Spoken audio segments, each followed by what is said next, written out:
کہ کوئی شیطان تھا، ابلیس، فرزند ابلیس، اس نے ایک ترکیب سوچی، اور وہ یہودی یا دجالی ہو سکتا ہے، کہ مسلمانوں کو کیسے وفات نبوی پہ ہنسایا جائے، خوش کیا جائے، تاکہ کل رسول اللہ ان سے ناراض رہیں اور یہ ہماری طرح جہنم میں جائیں۔ بڑی ترتیب سے بتا رہا ہوں، بڑی ترتیب سے، بڑی آسان لفظوں کے ساتھ۔ بھائی سازشی جو ہوتا ہے وہ سازش کیا کرتا ہے؟ خود تو ڈوبے حسن تمہیں بھی لے ڈوبے گے، سازشی کا کام یہی ہوتا ہے۔ وہ یا نہیں ہوتا؟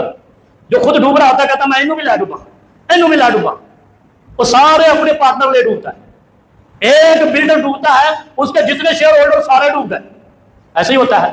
اب شیطان اور دجال اور یہودی پریشان ہیں کہ مسلمانوں نے کہا ہے کہ یہ جہنم میں جائیں گے، تو بیٹا ہم اکیلے کیوں جائیں گے، ہم تمہیں بھی لے جائیں گے۔ انہوں نے وفات مصطفیٰ والے دن ان کو نچانے پہ لگا دیا، خوشیاں منانے پہ لگا دیا۔